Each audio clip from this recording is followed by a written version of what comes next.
आदमी ने खुद ही क्यों काट लिया अपना लिंग, और एक ऐसी रहस्यमयी घंटी जो पिछले 180 सालों से लगातार बज रही है, और एक ऐसा जानवर जो अपने बढ़ते हुए सींग के कारण मर जाता है। तो बने रहिए इस नई वीडियो के आखिर तक। नंबर 10। दोस्तों, हम सब यही मानते हैं कि सबसे बड़े दांत वाला जानवर हाथी है, लेकिन हाथी के दांत कभी खुद के लिए खतरनाक नहीं होते। लेकिन जंगली सुअर की एक ऐसी प्रजाति भी पाई जाती है जिसके घुमावदार दांत इतने बड़े हो जाते हैं कि एक वक्त बाद वो सुअर के सिर में ही घुस जाते हैं, और इससे के चलते सुअर की मृत्यु हो जाती है। हालांकि ये मृत्यु धीरे धीरे होती है और खुद सुअर को भी इसके बारे में पता नहीं चल पाता। वैसे ये यकीन करना मुश्किल है कि किसी के अपने अंग भी उसकी मौत की वजह बन सकती है। नंबर 9। दोस्तों, अगर कोई पुरुष अपने लिंग को काट ले तो उसे लोग या तो पागल कहेंगे या फिर ये समझा जाएगा कि उसमें महिला बनने की प्रवृत्ति है, लेकिन इन जनाब के साथ ऐसा कुछ नहीं है। जेल्डिंग नाम के इस व्यक्ति ने अपने प्राइवेट पार्ट यानी लिंग को इसलिए नहीं काटा कि वो पागल है या महिला बनना चाहता है, बल्कि लिंग के बढ़ते आकार ने उसे ऐसा करने पर मजबूर कर दिया। दरअसल जेल्डिंग अपने लिंग के बढ़ते आकार से काफी परेशान रहता था। उसे कई बार कई जगहों पर शर्मिंदगी भी उठानी पड़ती थी। अपने इस समस्या के समाधान के लिए वो कई डॉक्टरों से भी मिला, लेकिन उसे निराशा ही हाथ लगी। आखिरकार उसने फैसला किया कि वो अपना लिंग और अंडकोश निकलवा देगा। कहने का अर्थ है उसने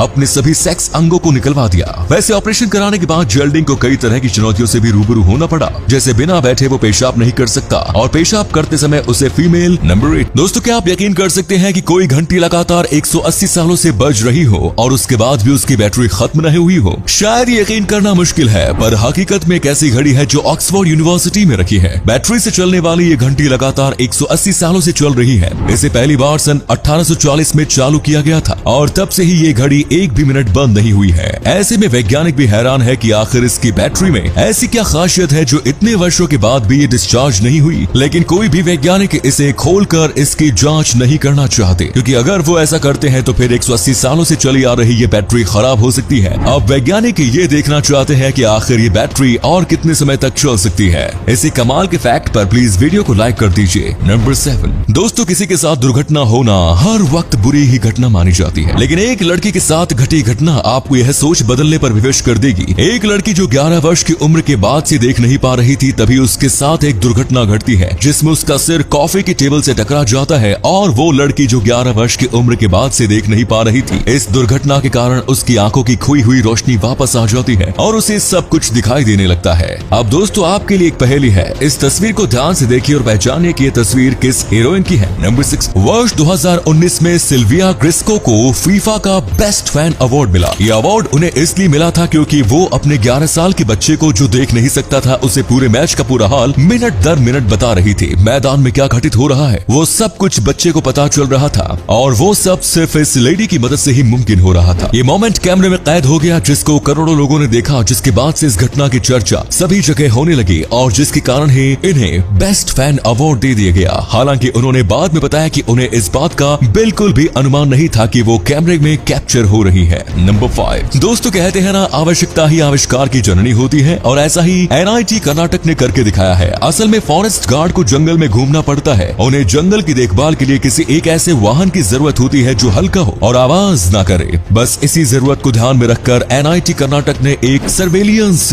बाइक बनाई है जो सोलर पावर से चलती है। इस बाइक को डिजाइन ही फॉरेस्ट गार्ड की जरूरत को ध्यान में रखकर किया गया है। इस बाइक की सबसे खास बात यह है कि ये पूरी तरह से मेड इन इंडिया है। नंबर 4। वर्ष 2009 में एक चोरी के इल्जाम में 2 सगे भाई हसन और अब्बास को गिरफ्तार किया गया। दोनों के DNA सैंपल लिए गए जो घटना स्थल पर मिली कुछ चीजों के DNA से बिल्कुल मैच हो रहे थे, लेकिन इतना होने के बावजूद भी उन दोनों को कोर्ट ने ये कहते हुए छोड़ दिया कि ये बात तो तय है कि इन दोनों में से किसी एक भाई ने इस अपराध को अंजाम दिया है, लेकिन असल में किसने इस अपराध को किया है ये बता पाना लगभग नामुमकिन है। इसी संदेह का लाभ देते हुए दोनों भाइयों को बरी कर दिया गया, क्योंकि कानून कहता है कि बेशक 100 गुनहगार छूट जाए पर किसी एक बेगुनाह को सजा नहीं होनी चाहिए। नंबर 3। साल 2006 में जब एक 5 वर्षीय लड़के ने 911 पर तब कॉल किया जब उसकी माँ अपने बेडरूम में गिर गई। कॉल को जिस ऑपरेटर ने रिसीव किया उसने बच्चे को फोन किसी वयस्क को देने के लिए कहा और इस कॉल को किसी की शरारत मानकर फोन काट दिया गया। 3 घंटे बाद लड़के ने फिर से 911 पर कॉल किया, जिसके बाद एक दूसरे ऑपरेटर ने उस कॉल को प्रैंक कॉल समझकर पुलिस को इन्फॉर्म कर दिया। कुछ ही देर में पुलिस जब उस लड़के के घर पहुंची तो वहां उन्होंने लड़के की मां को मृत पाया। अफसोस, पहली बार कॉल रिसीव करने के बाद बंदे ने बच्चे की बात सुन ली होती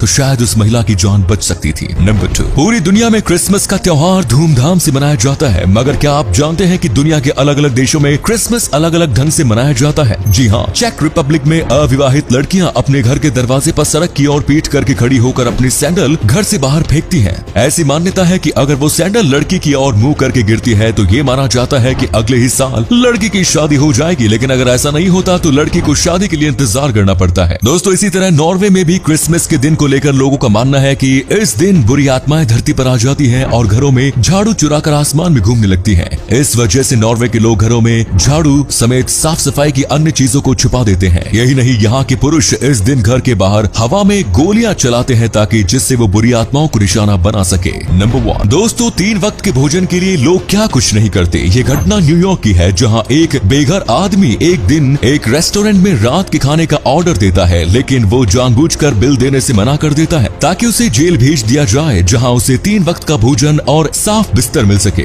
उसने बताया कि असल में वो लंबी सजा पाना चाहता था, पर अधिक गंभीर अपराध करने के लिए उसका मन नहीं माना, क्योंकि वह किसी को भी चोट नहीं पहुंचाना चाहता था। यूरिनेशन डिवाइस का प्रयोग करना पड़ता है। तो ये थे कुछ अमेजिंग फैक्ट्स। वीडियो को शेयर जरूर करें दोस्तों, ताकि आपके दोस्त और जानने वाले भी जान सके कि आप कितने नॉलेजेबल वीडियोस देखते हैं।